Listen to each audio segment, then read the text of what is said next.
Hello, everyone. Well, today we're gonna start with lesson 7 and 8 with unit 2. Hopefully, we're gonna finish the unit. Let's just get quick review on what's happening here. We've got few pictures, text, title. So let's go with the title. What you should know about fires. It's part 2, and we did part 1 in unit 1. Now this is all part A in this title.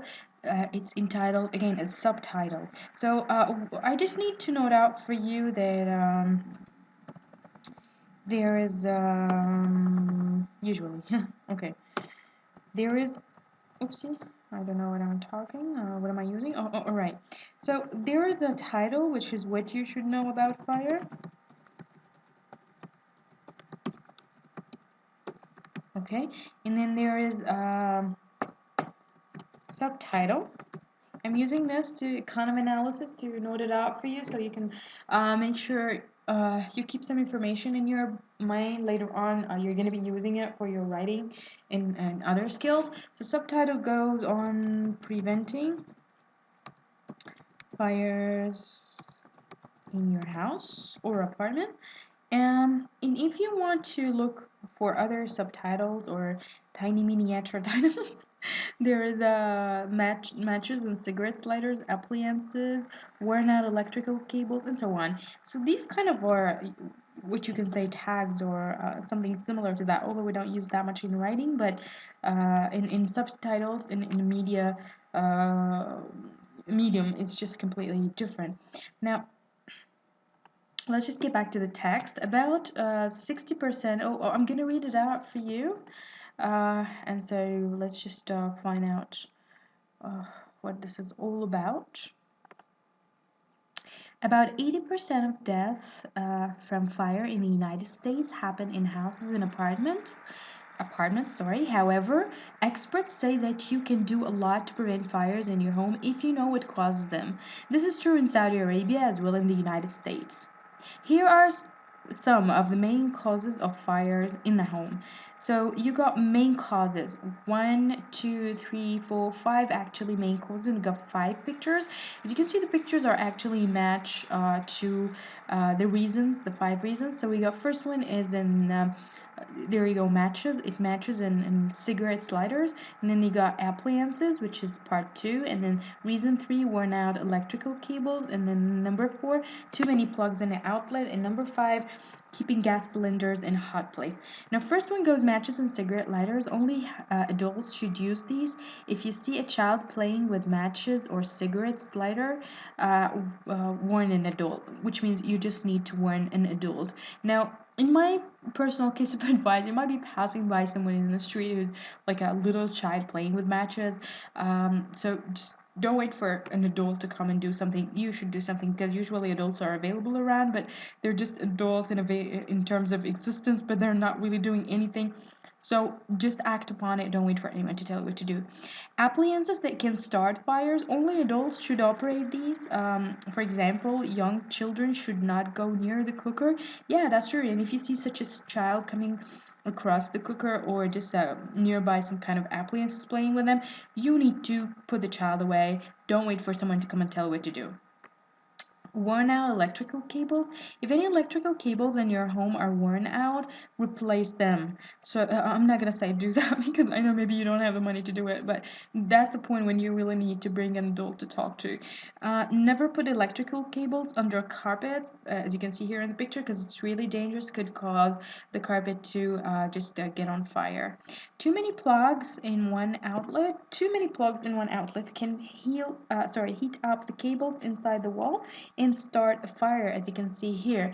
Well, I've used that so much and it do really cause me any problems so far, but in case that the plug you're using is good enough, in a good quality, high quality probably, then that would make sense.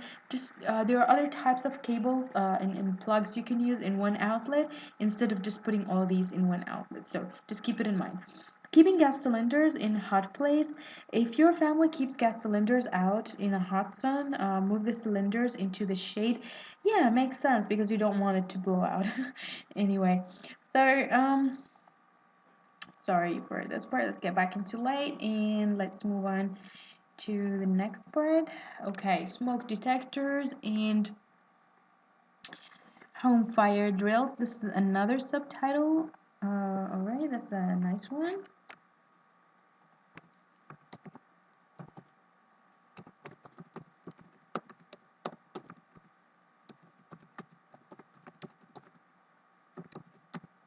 Okay, why you need to focus on subtitles? Because later on when you take official testing for language, you're going to be asked to analyze the text, and you should just be able to do that with your with like a flash of eye very quickly. And if you're really used to this kind of analysis every day, every time you take a lesson, it's just going to work out very easily for you in any test you take because your brain is just going to take it in. Anyway, now let me just zoom this one out for you here.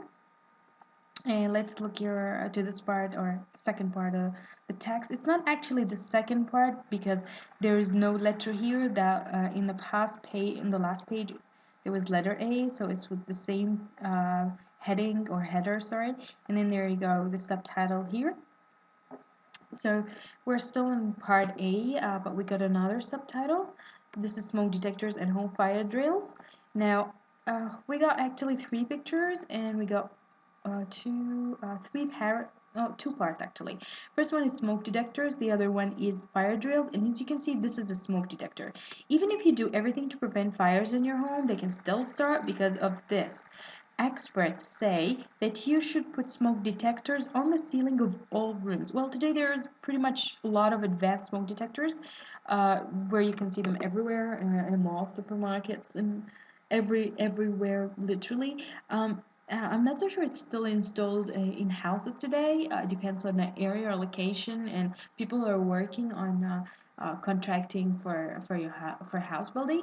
But let's just work on here. Saying smoke detectors give warnings when smoke begins to fill a room.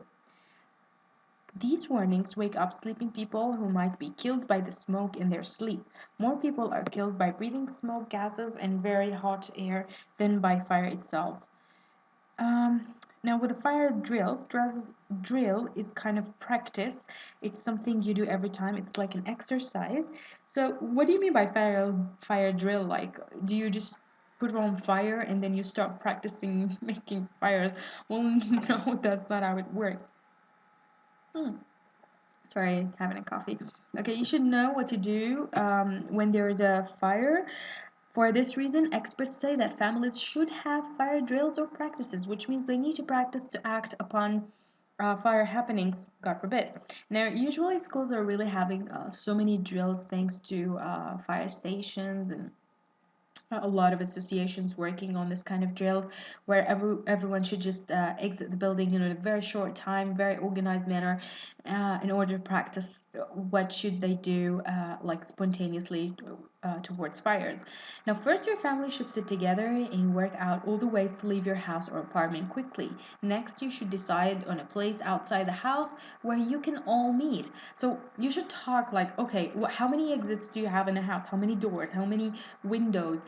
Maybe you got one, maybe you got two. Well, oh, oops, if you have one, you need to think if something happens nearby this door, how are you going to exit the house? You're not going to burn inside. So you're going to really need to think of how many exits you've got and which side are they and so on. Finally, everyone should go into his or her bedroom and imagine that there is a fire. But you don't need to really imagine, you just need to practice. One person should shout fire and so on. You should all leave the house by the way you decide and meet at the meeting place outside. Meeting place is just a location where you don't have to worry like, oh my god, my family is inside or out. How do you know? Well, at a time of crisis, you don't really think, you just go out. And then if you meet all of your members in one place, maybe your neighbor's house or maybe next to the car or so on, so you can tell, oh, okay, we're four people are there, okay, we're all safe. But maybe if you find three people are there, then this means someone is still inside. You need to do something and figure something out. That's why you need to define a location outside to go to. The next part, we're still in part A, as you can see what to do in a fire.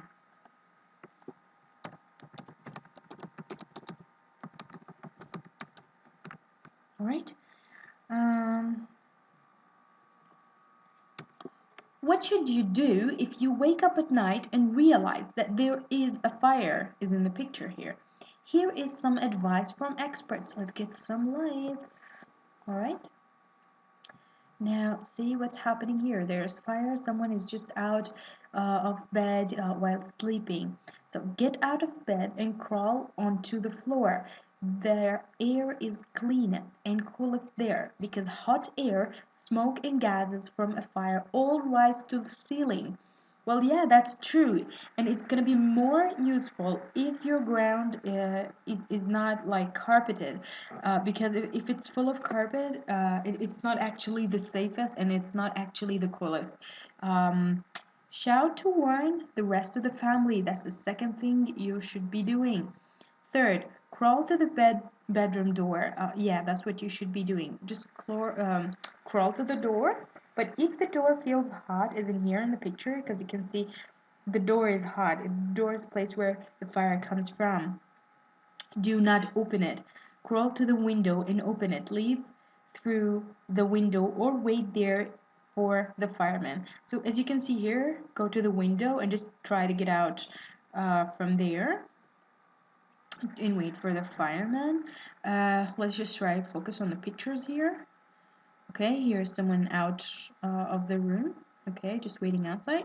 Now, if your bedroom door does not feel hot, open it carefully. If the air is not too hot, crawl to the nearest exit. So this is how it should be like going out of the door. You carefully open it. If it's not too hot, means the fire is distant from you, so you can actually crawl outside. Stay crawling, don't walk because you don't want to fall or trip over something and then you can't actually walk again. Keep on crawling. If your clothes catch fire, do not run. Stand still, then fall on the floor and roll around. That will help put out the flames. Well, to be honest, someone on fire wouldn't really want to think, but maybe if you practice this too much, God forbid, if there is a fire, you know what to do with someone on fire with his clothes. Just roll down and on it because you want it to be put out. Meet your family at the meeting place and phone the fire service. The meeting place is what is going to help you find out if your family's safe. And you're safe, never go back into the building for any reason. Your bag, your clothes, your precious stuff, whatever it is, just don't come back no matter what. Thank you for following. Let me see if we got anything more. We'll follow on next time with part B and C. Have a good time.